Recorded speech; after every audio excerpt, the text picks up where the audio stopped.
Hello everyone, আশা করছি তোমরা সবাই খুব ভালো আছো। চলে এসেছি নতুন একটা মিনি ব্লগ নিয়ে। তো আজকের দিনটা শুরু হয়েছে একটা সুন্দর সকাল দিয়ে। আর আজকে আমি একটু রেডি হয়ে বেরিয়েছি, কারণ আজকে আমি ডাইরেক্ট হসপিটাল থেকে চলে যাবো আমার মাসির বাড়ি। অ্যাকচুয়ালি আমার মাসির নতুন একটা ফ্ল্যাটের গৃহপ্রবেশ আছে। কালকে পুজো অবশ্য হয়ে গেছে, কিন্তু আজকে খাওয়া দাওয়া আছে। আমি কালকে যেতে পারিনি আমার কিছু পার্সোনাল কাজের জন্য, বাকি সবাই গেছিলো। তো আজকে প্রচণ্ড গরম ছিল, তোমরা দেখতেই পাচ্ছ, প্রচণ্ড থাকা যাচ্ছিল না জাস্ট। তারপর আমি একটু তাড়াতাড়ি ছুটি নিয়ে বেরিয়ে গেলাম। আর আমার মাসি যেখানে ফ্ল্যাটটা নিয়েছে সেটা হলো নিউ টাউনে। তো আমাকে এখানে ট্রেন ধরে তারপর আমাকে যেতে হবে। আর এই যে কুর্তিটা দেখতে পাচ্ছিলে, সেই কুর্তিটা আমি আগের দিন এক্সিবিশন থেকে নিয়েছি। খুবই ভালো কুর্তিটা, ফুল কটন।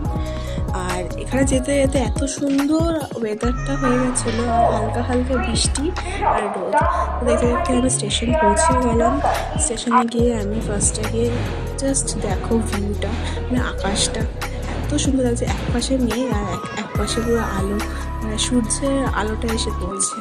তারপর দেখতে দেখতে আমার ট্রেন চলে আসলো। তো আমি নৈহাটি লোকালে উঠে পড়ি, আর তারপরে বিধাননগরে নেমে পড়ি। বিধাননগরে নেমে দেখলাম আশেপাশটা পুরো ভেজা। ভাবলাম বৃষ্টি হয়েছে, বাট ভাগ্যবশত আমি ছাতাও নিয়ে যাইনি, আর আমার সময় অন্তত বৃষ্টিটা হয়নি। আর এই দেখো আমি পৌঁছে গেছি নিউ টাউন নব হোটেলের সামনে। মানে এই জায়গাটা এত সুন্দর দেখে মনে হয় কোনো বাইরের দেশের জায়গা চলে এসেছি। জাস্ট অসাধারণ, আমার খুব ভালো লাগে নিউ টাউনের জায়গাটা।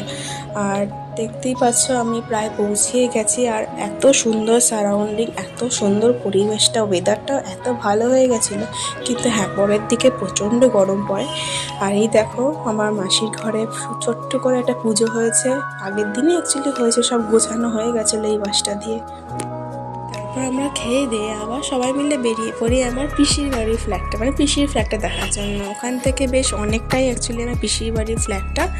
আর এটা হলো সেই ফেমাস জায়গাটা যেখানে প্রত্যেকটা ইনফ্লুয়েন্সার, প্রত্যেকটা ইউটিউবার এসে একবার অন্তত ভিডিও বানিয়েছে এটার সামনে। এটা হলো বিশ্ববাংলা, আর এটা হলো বিশ্ববাংলা রোড। এটা হলো বিশ্ববাংলা গেট ছিল অ্যাকচুয়ালি।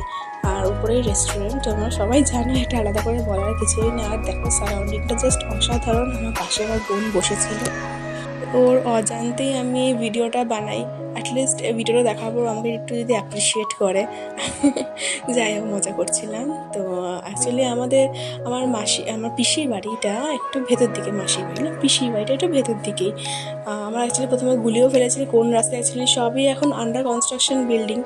তো আলটিমেটলি আমরা পৌঁছে যাই। আর সত্যি বলতে খুবই সুন্দর জায়গাটা, আর ঘরগুলো খুবই বড় বড়। আমাদের খুব ভালো লেগেছিলো। আমরা ইভেন ওদেরকে খুব অ্যাপ্রিসিয়েট করছিলাম যে এটাতে এসে একবার থাকো, এটাতে একবার ইয়ে